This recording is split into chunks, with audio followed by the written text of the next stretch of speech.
दोस्तों एक बार फिर से आपका स्वागत है हमारे चैनल पर। आज हम लेकर आए हैं रिफ्रैक्शन ऑफ लाइट यानी कि प्रकाश के अपवर्तन की, जो कि 12th और हाई स्कूल यानी कि 10th के चैप्टर के लिए बहुत ही इम्पॉर्टेंट है। तो चालू करते हैं वीडियो को। प्रकाश का अपवर्तन आप जानते हैं हम क्या होता है, और यहाँ पर देखेंगे कि हम स्नेल का नियम, जो कि बहुत ही इम्पॉर्टेंट रोल रखता है यूपी बोर्ड के पेपर में। तो और आगे बढ़ते हैं, जानते हैं स्नेल्स लॉ क्या होता है, प्रकाश का अपवर्तन क्या होता है, और कुछ ट्रिक्स जानते हैं, टिप्स जानते हैं, और फैक्ट्स के साथ इस वीडियो का अंत करेंगे। तो चालू करते हैं अपने वीडियो को। यदि आप चैनल पर नए हैं तो कृपया चैनल को सब्सक्राइब करें और बेल आइकन को ऑन कर दें। तो सबसे पहले हम जान लेते हैं कि प्रकाश का अपवर्तन क्या है, और इसके विषय में हम चर्चा थोड़ी सी कर लेते हैं। तो प्रकाश का अपवर्तन लेट करते हैं। यहाँ पर हमने कोई भी माध्यम बना रखा है पहले से।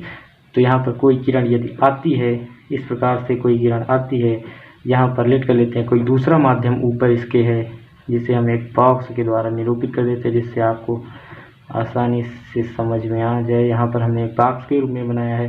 तो यहाँ पर देखिए ये किरण इस प्रकार से आ रही है, इस तरफ झुक रही है, तो इसका थोड़ा थोड़ा विचलित हो रही है। किरण इस तरफ से इस तरफ जा रही है।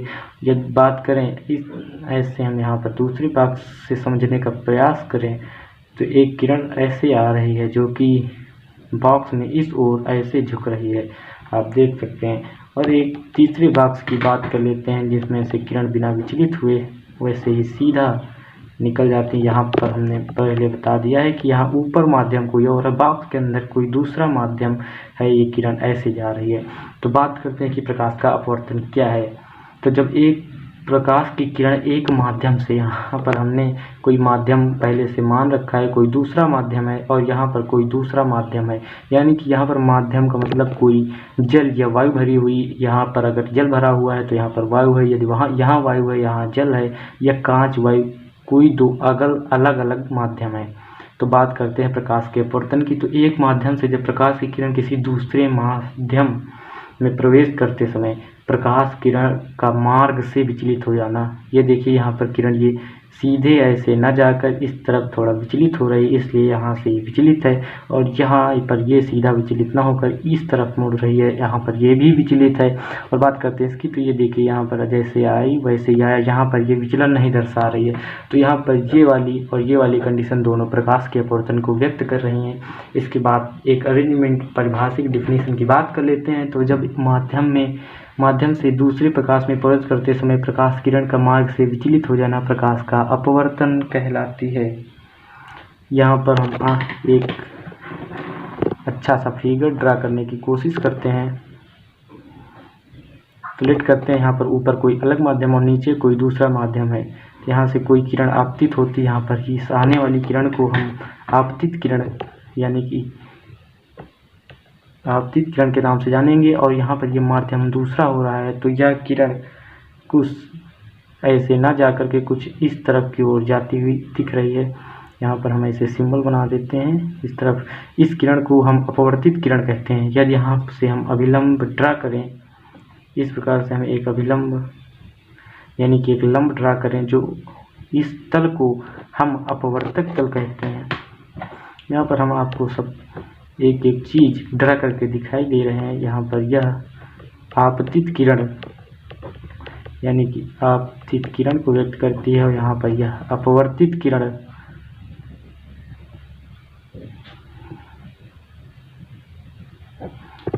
ये हमने यहाँ पर लंब ड्रा किया, जिसे हम यहाँ पर अभिलंब यानी कि नॉर्मल कहते हैं। और ये हमारा यहाँ पर अपवर्तन तल है। यहाँ पर देखिए आप, ये देखिए इस किरण को इस तरह इस प्रकार से जाती थी, विचलित मत होती, लेकिन यह देखिए इस तरफ से दूर हट रही है, यानी कि अभिलंब से दूर की ओर हट रही है, इसलिए यह थोड़ा सा विचलित हो चुकी है अपने मार्ग से। इसलिए ये देखिए यहाँ पर इसे हम विचलन कहेंगे। ये देखिए यहाँ पर विचलित हो रही है, तो यहाँ पर हम विचलन को डेल्टा से सिंबल्स के द्वारा दिखा सकते हैं। ये देखिए यहाँ पर विचलित हो रही है।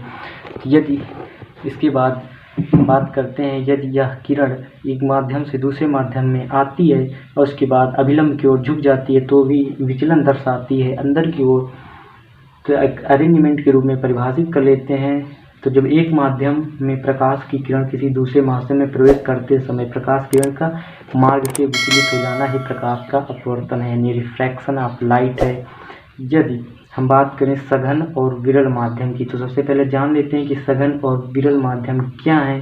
उसके बाद बात करते हैं इन माध्यमों की।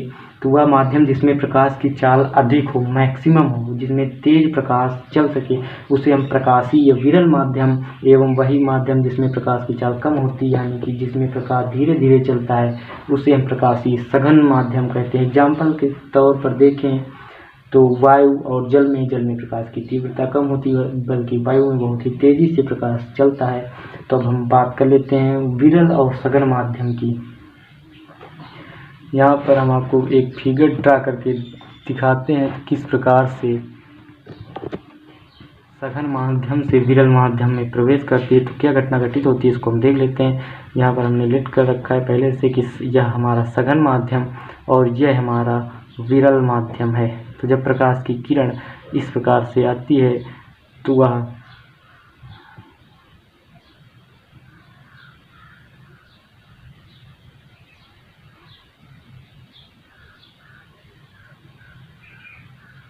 सघन माध्यम से विरल माध्यम में जाती है। तो इस प्रकार से देखिए किरण किस प्रकार से सघन से विरल में जाते समय अभिलंब से दूर की ओर हट रही है। आप इसे देख सकते हैं स्क्रीन पर। यहाँ पर एक हम अभिलंब ड्रा कर लेते हैं। यहाँ पर आप अपवर्तित किरण और अभिलंब के बीच के कोण को हमने कोण आई से, यानी जिसे हम आपतन कोण कहते हैं, और अभिलंब यानी कि सघन माध्यम में बने हुए इस अभिलंब और अपवर्तित किरण की बात करें तो इन दोनों के बीच में बने कोण को हम अपवर्तित किरण यानी कि अपवर्तन कोण के नाम से, सिंबल से जानते हैं। तो जब कोई किरण विरल माध्यम से सघन माध्यम में जाती है तो वह अभिलंब की ओर झुकती है। यहाँ पर ये देखिए किरण को हमने यहाँ पर झुकते हुए दिखाया है। और वहीं बात करते हैं सघन माध्यम से विरल माध्यम में जाते समय, तो विरल माध्यम से सघन माध्यम में जाते समय प्रकाश की किरण अभिलंब से दूर हटती हुई प्रतीत होती है। आप देख सकते हैं यह हमारा हो गया अपवर्तन कोण। वहीं बात करते हैं विचलन कोण की, तो ये हमारा हो गया विचलन कोण। यहाँ पे प्रकाश की किरण जा रही है और यहाँ से आ रही है। इसके बाद बात करते हैं यहाँ पर विचलन कोण हम किस प्रकार से निकाल सकते हैं। तो यहाँ पर विचलन कोण हम अपवर्तन कोण R में से आपतन कोण कोण I को घटाकर निकाल सकते हैं। तो यहाँ पर हम डेल्टा बराबर लिख सकते हैं R माइनस I। और यहीं से अगर बात करते हैं विरल माध्यम और सघन माध्यम की, तो जब विरल माध्यम से सघन माध्यम में कोई किरण जाती है तो हम वहाँ डेल्टा को I माइनस R के द्वारा व्यक्त करते हैं। दोस्तों आशा करता हूँ आपको समझ में आ गया होगा। बात करते हैं स्नेल के नियम की। तो स्नेल के नियम की साधारण से यानी कि अपवर्तन, प्रकाश के अपवर्तन के नियम की, यानी कि प्रकाश के